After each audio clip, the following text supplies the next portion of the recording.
Добрый день, дорогие друзья! Сегодня мы снова в гостях у Валентина Ипполитовича, пьем кофе, и в этот раз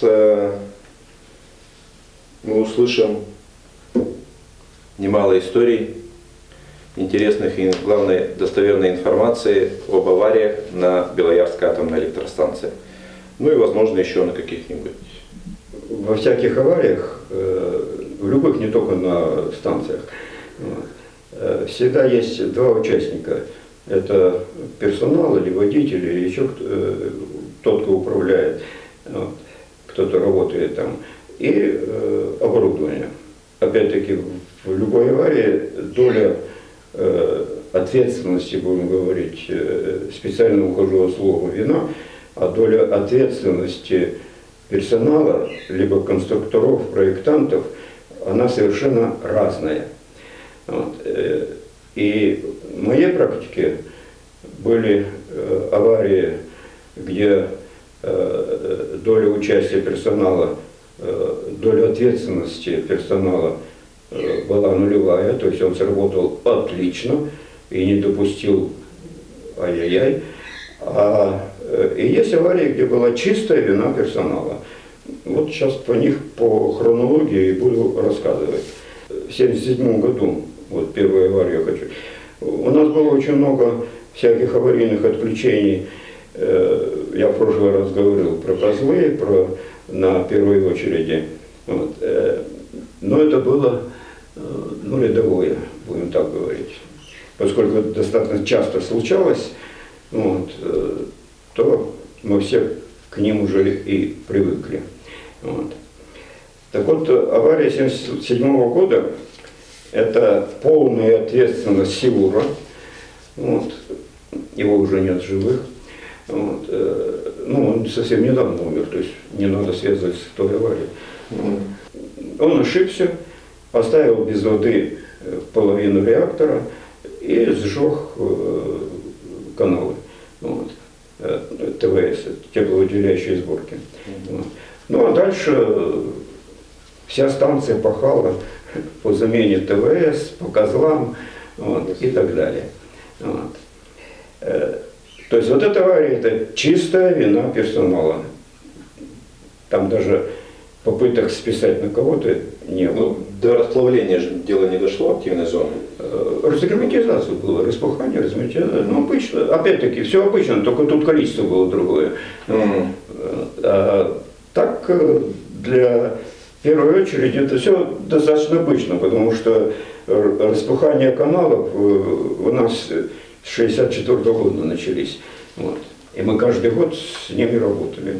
Вот. Менялось только количество. Вот. В 1977 году уже очень много было. Вот. Дальше 30 декабря 1978 года. Значит, я был командиром спецформирования. Тогда по линии гражданской обороны на всех атомных станциях создавали спецформирование, назначение которого было, если где-то случилась авария, то с этой атом наберут это спецформирование и туда, на ликвидацию аварии. Вот 30 декабря, это ночью было. То есть с 30 на 31? Ну да, уже надо говорить 31. Ночь с 30 на 31.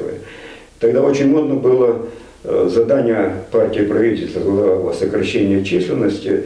Вот. И у нас директор очень тщательно всегда это выполнял. Вот. И он убрал телефонисток ночью. Вот. Очень просто объяснял. Зачем они там ночью сидят-то? Не надо. Убрал. И поэтому, когда вот этот пожар был, на второй турбине, на втором блоке, то телефонистки не было. Смена, начальник смены, ему, я думаю, многие понимают, что ему есть чем заниматься, да? Когда на станции черти что творится. Поэтому начальник смены, а там у него кнопочка есть, он нажал гражданскую оборону, вызов гражданской обороны. А вызов там шел начальнику гражданской обороны, это директор станции, и мне, комментировать это спецформирование. Вот. То есть я получил этот вызов, тут же выругался, и Женя говорит, какой дурак придумал учение делать в это время. Ну, задействовал свою цепочку оповещения, позвонил начальнику штаба нашего. Вот. Думал, дальше тогда же не было ни мобилок, ничего. Вот. Либо ножками бегали, либо по городским телефонам названивали. А сам пошел к автобусу. И уже около автобуса встретил директора. Он ведет с собой телефонистку, она рядом с ним жила. Вот. И мы вот втроем приехали на станцию. Еще никого не было со стороны. Вот. Телефонистка сразу, естественно, побежала туда и начала обзванивать руководство цехов. А мы с ним пошли к маршалу туда, ну, посмотреть, что. Вот. А на улице было 40 там с чем-нибудь. Вот. То есть, холодно было, прохладно.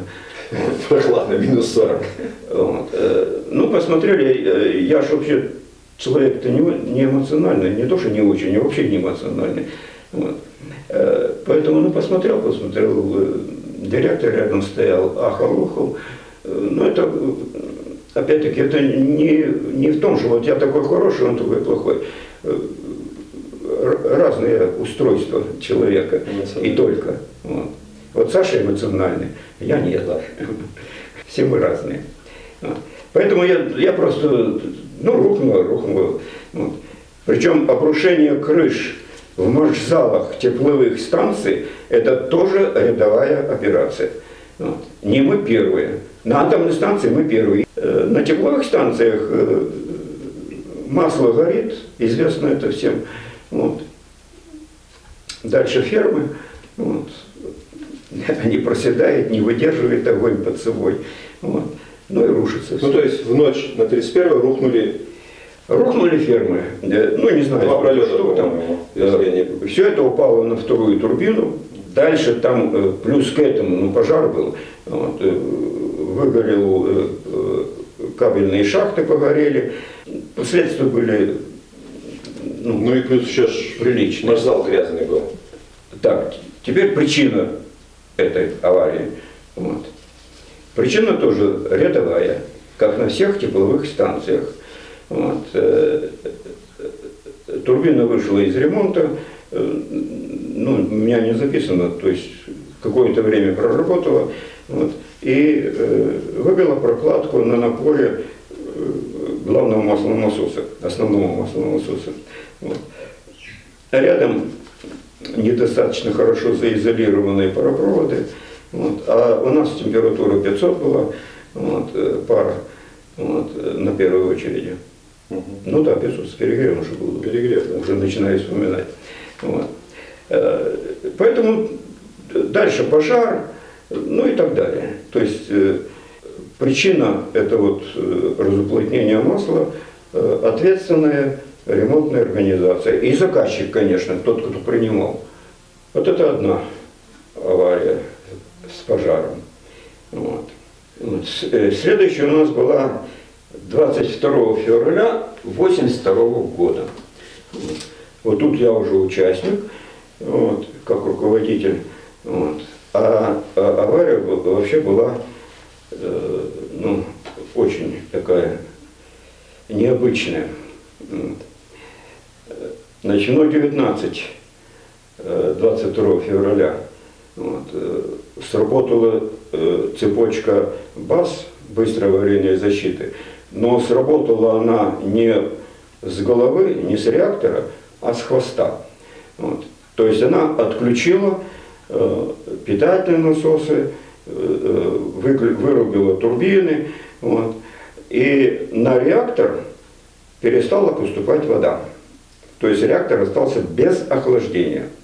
Вот. У нас там трехконтурная схема, вот, поэтому пока время надо, чтобы эта горячая волна дошла до реактора.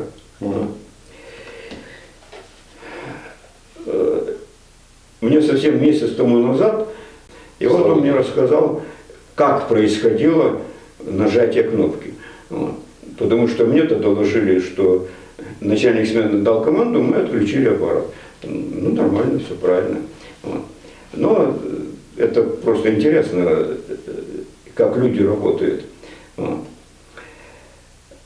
Так вот, начальник смены Каменских, тоже его, кстати, уже нет в живых, очень сожалею я про это, очень грамотный парень был. И чуть не сказал поэтому, ну, со стержнем был. То есть парень умел любому начальнику сказать то, что он думает. Так вот, то, что рассказал. Каменский дает команду левому. Глуши аппарат. Левый, я тебе потом фамилию, сейчас я не хочу фамилию называть. Левый спокойно к нему так поворачивается и говорит, ну, естественно, не литературным языком, и говорит ему, а зачем глушить? Какого я должен глушить? Да, вот. У меня же все в порядке по приборам. Каменский ему тоже не литературным языком. Мать твою, я сказал, глуши. Тот нажимает кнопку, глушит аппарат, и тут же поворачивается к правому и спрашивает, а где же вода? А правый-то уже давно сидит и понимает, что делается. Он к нему так поворачивается, а нету. Так что весело они отключили, нормально отключили. А дальше мы, вот я уже по своим записям смотрю, мы стояли 84 дня. То есть, да, ого. Еще 4 месяца. Я в это время был в отпуске. Вот. Ну, порядки у нас хорошие были, то есть мне сразу же позвонили, директору вообще не звонили. Я директору в 8 часов утра уже звонил и извинился, что простите, что ночью не позвонили. Вот. А вызвали меня официально из отпуска 1 марта. Есть тоже у меня тут запись. Вот. Но это все время я работал в отпуске.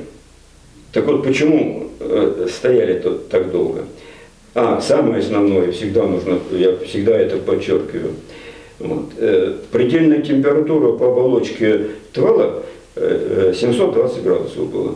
Вот. Потом, когда мы распечатки смотрели, у нас было 718 градусов. То есть ни один ТВС, ни один ТВЛ поврежден не был. То есть у нас все осталось герметично. А еще чуть-чуть и да, поплавили бы. Мы бы, как я убежден, мы бы поставили крест на баянах Советского Союза.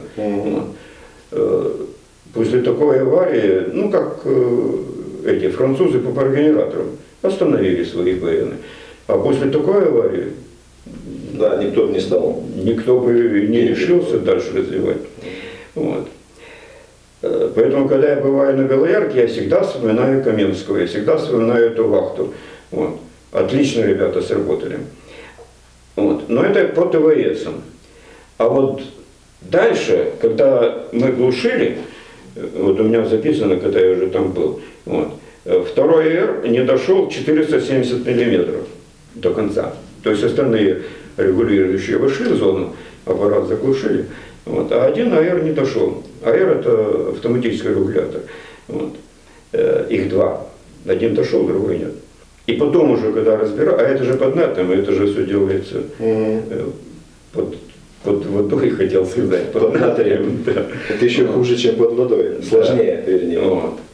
Поэтому вот прямо с этой гильзы мы обнаружили, она потрещала. Вот. Потом начали другие смотреть, потом стояли, ожидали, когда нам новые гильзы сделают. Вот. То есть гильзы регулирующих органов, они вот эту горячую волну не выдержали, полопались. Вот. Часть гильз полопалась на мелкие кусочки, и мы потом у главного конструктора специальное разрешение получали работать дальше с кусками гильз там, в зоне реактора, да, ну внизу. Вот. Поэтому по этой аварии, вот, авария очень тяжелая была, не проектная.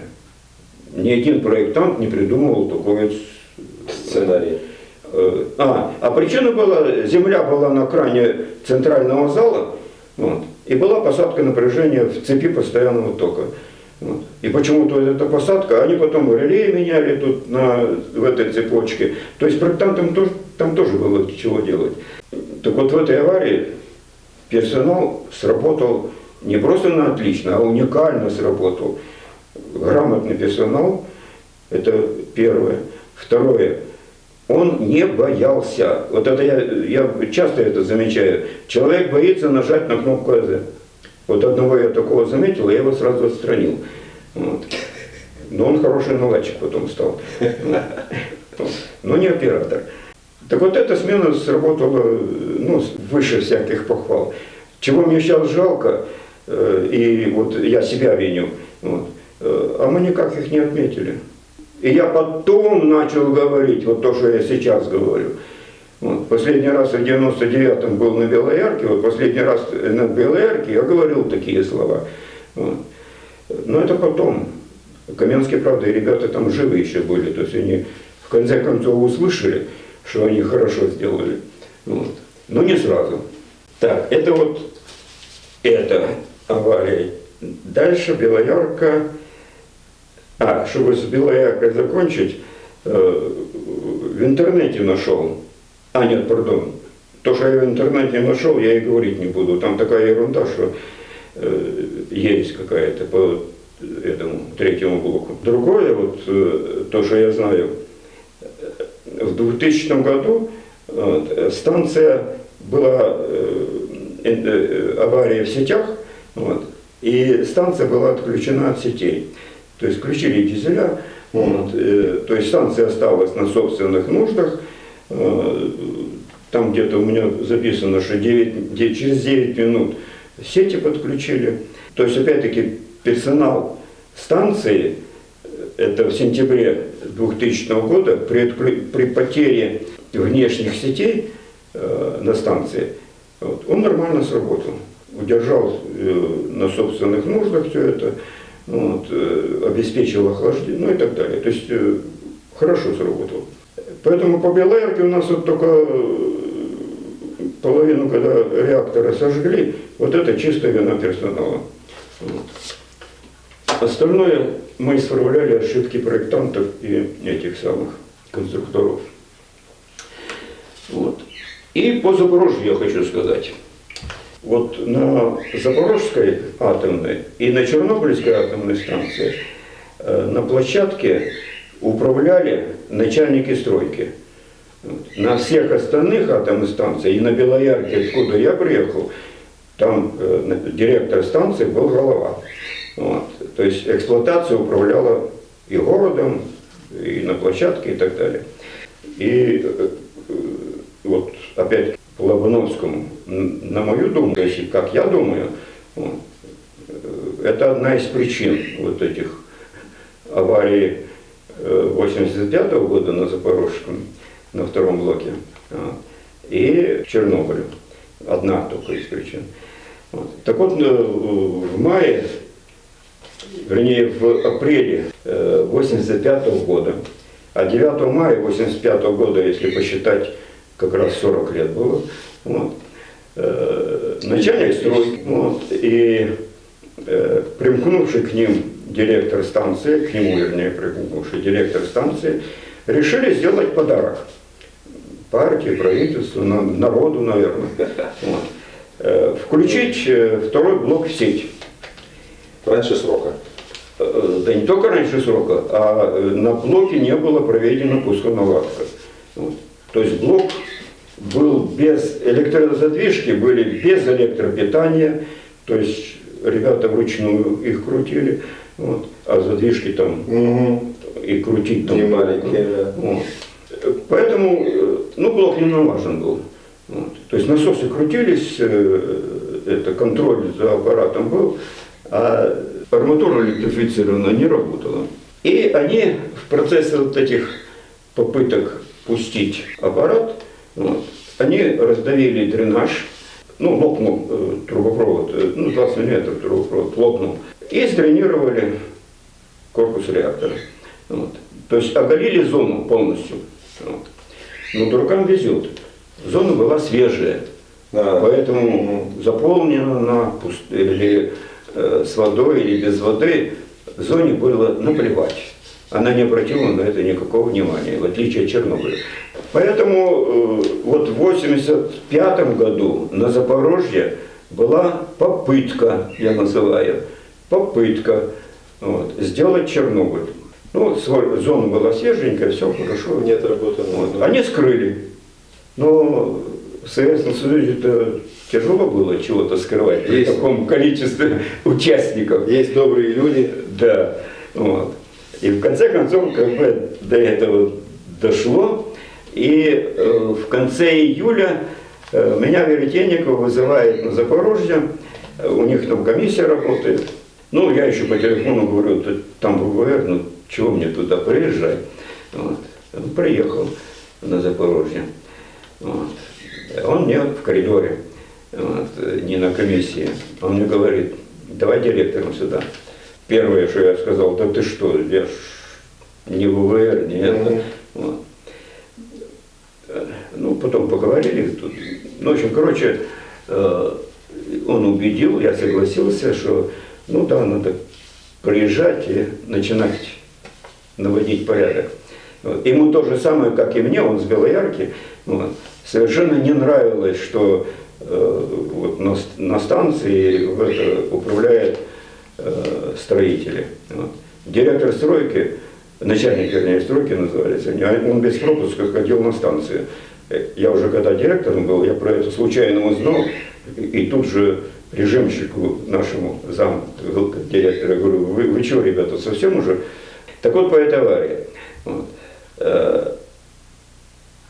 Вот тут мне совсем, я, правда, год там всего отработал, я не очень хорошо познакомился с персоналом, но мне непонятно действие персонала. Ну, мало там начальник стройки говорит, директор говорит, вот. Но вы-то видите, что блок же не готов. Ну, зачем участвовать в этом грязном деле? Вот. Непонятно. Вот. Хотя, с другой стороны, понятно, то есть все они боялись, что их уволят, а их запросто могли уволить, вот, потому что кто-то ж первый должен был сказать, не все хором. Вот. И он полетел. Так вот, этого первого не нашлось. Ну, дальше вот меня вызвали, тут же в августе меня уже и назначили. Вот. Я единственно просил Веретенникова оставить главного инженера. Я считал, что главный должен остаться, а вольности я ему не позволил делать, какие они там делали. Вот. Но не знаю там кто, Веретенников или в министерстве, вот, приняли решение обоих убирать. Вот так по Запорожью. То есть по Запорожью, и вот к жителям Энергодара, пардон, не Энергодара, а Никополя, вот как только сейчас вот в эти времена идут продолжения сроков эксплуатации блоков, вот, Никополь все время возникает, все время возражает, и что атомная станция им там мешает жить, грязь всякую. Никополь на другой стороне. На другой Днепро. Вот. Вот. Самое страшное зло там – это грязь. Вот. И вот когда я там работал, так сразу женщины в этих, тогда же модные нейлоновые всякие кофточки были, вот, они рисковали. Вот. Попадало с грязь этих кислотные осадки, горячие капельки всякие, вот, и дырка. Вот. Кроме этого, в округе виноградники, вся эта живность, вот, она желтая стояла. Вот, выбросы грязь сернистые были. Вот. И уже, чтобы закончить эту тему, вот, и когда вот я был директором, то при мне начали расширение 4-го и 5-го и 6-го, 5-го и 6-го, пардон, уже запутался, 5-го и 6-го блоков. Вот. Я решительно возражал против такого расширения, Потому что это расширение эшелона градирных, и с одной стороны градирни, пар идет вверх, тут ГРЭС, СО2 вверх идет, сернистый газ идет, а вниз уже кислотные дожди. С Долгим на эту тему у меня был по телефону разговор, ну, естественно, планы партии превыше. как враг народа, что ты там делаешь, и строители против меня, а куда мы денемся? Конечно, это же именно кусок хлеба. Ну и пустили все эти пятые блоки. Я, правда, сейчас вот не знаю, как ГРЭС работает и на чем она работает. Вот. Но если она работает, на газе она не может работать, мы же все экономим газ. Вот. Я не знаю, на чем она работает. Но главный загрязнитель окружающей среды в Энергодаре – это ГРЭС. Я бы хотел в следующий раз, чтобы ты рассказал о Франции по БН. Зарубежный опыт или зарубежные командировки по БН. Да. Потому что я не уверен, что там только Франция была, там, по-моему, еще кто-то был, не помню сейчас. В Америку мы точно ездили, но, по-моему, уже по укрытию. Хорошо, я подниму эти... Сначала с Францией и по БН твое видение. А что такое загрузить? Что такое и зачем? Да, высокоперспективно. Как тебя назначили генеральным конструктором и зачем и почему? Это да. Вот. Но это уже последствия Чернобыля. Франция, БН, генеральный конструктор. Скажу свои сомнения. Мне кажется, она искусственно сюда к БН приплетена. Потому что вот эти попытка создать генеральных конструкторов, это не только в БН, там же было по всем направлениям. Вот. Она была с испугу сделана ЦК после Чернобыля. Вот. Это раз. И, кстати, вот Легасов уже здесь пострадал тоже. Для Легасова вместе с нами то же самое там или разговор, или постанова была, должны были создать для него прямо директором Институт безопасности. Ну он же этого хотел. А потом все это, наша тематика уехала туда, в тартарары, и его. Вот. Я выдержал, а он не выдержал. Ну, это же история. Это история.